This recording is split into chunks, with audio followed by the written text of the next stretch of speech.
Hey everyone, the dev server just dropped yesterday and it has quite a few interesting vehicles.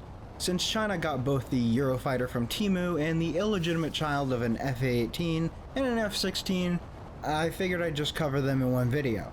I've played a few of the different planes, but these two are my absolute favorite of the update. I don't really have too many complaints about them, but I still do have a few I'll mention at some point. Honestly, I plan on buying the JF-17 with GE on day one, since there's no way in hell I'm waiting 2 months to unlock it normally.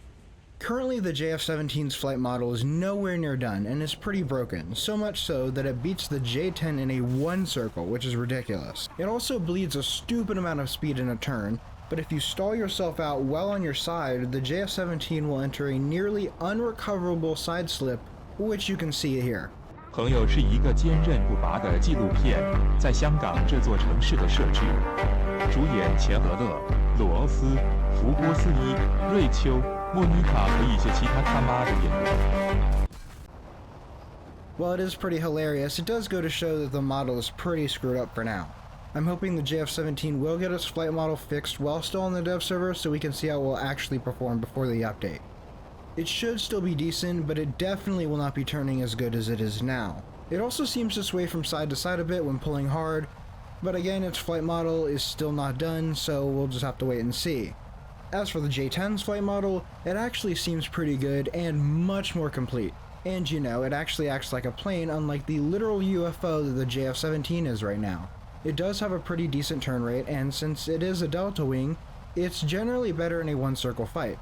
I'd say it's probably not the best, but it can definitely give a lot of aircraft a run for their money, and if you're smarter than the average player, so you have more than like 2 brain cells, you can dogfight in this pretty well, at least for the one dogfight a year you see in RB.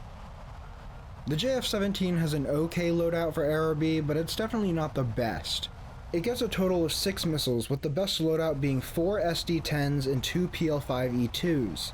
Right now, the PL-5E2 seems to be identical to the PL-5C found on the JH-7A, though I believe that it should have IRCCM, so it may not be done, or Gaijin just doesn't care, which is probably more likely.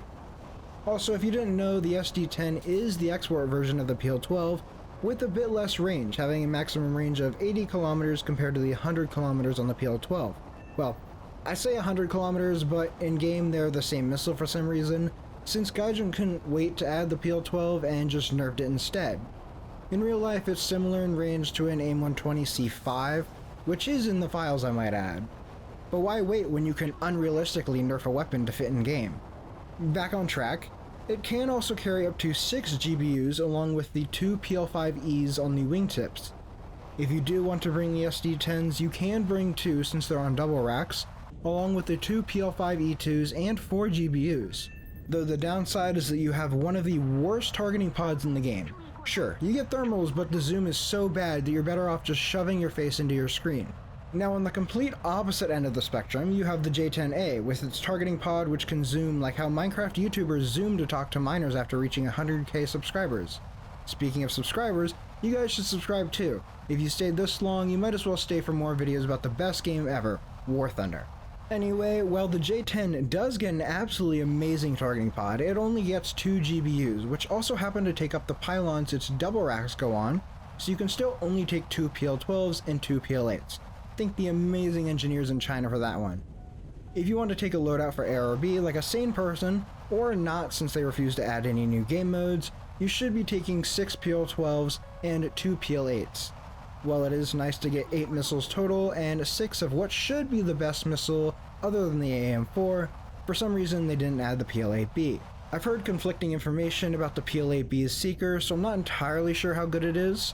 Previously I had heard that it was like the TY-90 seeker, but I've also heard it's like the R-73 seeker if not the same one. But even if it was like the TY-90 seeker, it's not like they haven't nerfed stuff to add it before, so why stop now? It's definitely not something I like, but it's not something they're going to stop, so they might as well use the logic in a good way. Personally, I think the PL-8 at top tier will be pretty ass, since it's basically a long-range AIM-9L. The J-10A will still be pretty good since it does get 6 PL-12s, but I definitely hope that they fix the PL-12s in the future. The radars on both the J-10 and the JF-17 are pretty decent at top tier. I personally prefer the radars on the F-16C and the F-15C, but they're still miles ahead of the J-11A. I don't love the scan angles for the TWS on the J-10 and the JF-17 again, but that's more of my opinion, and I did test the J-10 at super long range and found it didn't pick up targets until around 70 kilometers or so. I could see targets a bit further out than TWS if I used pulse Doppler head-on mode, but they weren't too far off, though in a real match, again, just go ahead and use TWS since by the time you get to altitude, you'll be within radar range anyways. Now, if you were to play it in Sim, it might matter if you were going after someone across the map, since they could fire at you first, but at that range you could easily dodge a Fox 3 anyways. It would also be the same if they were ever to add an enduring confrontation mode for RB, but that's probably never going to happen, so don't even worry about it. Currently the J-10A, and no, not the J-20 Mighty Dragon like they said in the trailer, has HMD, which is great. Right now it can lock out to 10 kilometers in HMD ACM mode, which of course isn't the best, but it's something, especially considering that the JF-17 doesn't have any HMD. Later versions of the JF-17, at least the Block 3 I believe, gets HMD, as well as an ASA radar among other things. The J-10C will also get an ASA radar, as well as the much better PL-10 and PL-15, though of course the J-10A could get a few better missiles as well, but time will tell. The J-10C and the JF-17 Block 3 will most likely be added down the line, but it'll probably be a while. So, while the JF-17 is a squadron vehicle, some genius dev over at Gaijin decided it would be a smart decision to put the J-10 behind the F-16 in the tree. Why? Zero idea. For all I care, it could have been behind the J-11A, JH-7A, or shit, even start a whole ass new line. I don't know.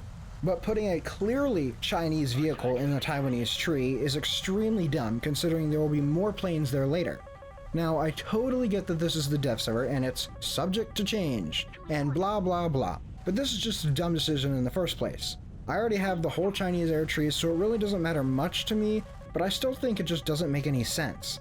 Now, skipping back to the whole PL5E2 thing.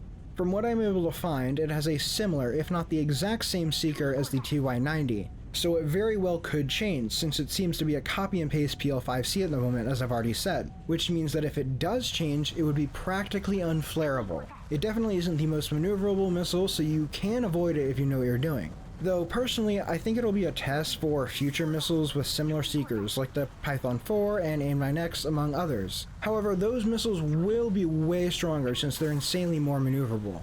Either way, it's looking like the J-10 and the JF-17 will be very good, which also means a bunch of Chinese players will be foaming at the mouth to get into them as soon as possible, especially if Gaijin ends up adding the PL-8B, which is still possible. They will both be good options in ground RB, though of course the JF-17 will be a bit better since it can carry way more GBUs. Personally, I would bring the JF-17 and the JH-7A, since the spawn cost of one doesn't go up when you use the other. This is what I like to do with pretty much every nation, bring a good fighter that can do CAS, and a good strike aircraft for CAS as well. Options are always good. Again, while this JF-17 is a squadron vehicle, I'm hoping that this isn't just some precursor to the JF-17 being left out from the tech tree later. I don't imagine that it'll be left out, but we have to remember that this is Gaijin, so literally anything can happen. They don't even follow their own rules anymore, so there's absolutely no way to fully know what they'll do. However, I would have to guess that they'll probably add more later, possibly in the same line as the JH-7, since it was designed to be a multi-role aircraft. Not even mentioning the other Chinese vehicles, this update is looking to be pretty good for China, especially since you don't have to be stuck using the J-11A and its dogshit radar. If you do want to talisman a vehicle in the Chinese tech tree, the J-10A would be a great candidate so you can research future top-tier vehicles. If anything major changes, like the PL-8B is added or the PL-5E2 gets IRCCM, I'll probably make a community post about it. But I doubt much outside of that and the JF-17 getting its flight model corrected will change. So at the very least we know that the J-10 will be good, but I'd bet the flight model on the JF-17 will still be pretty decent. If you guys did enjoy this video, go ahead and click those like and subscribe buttons. Have a good rest of your day, and I'll see you on the next one.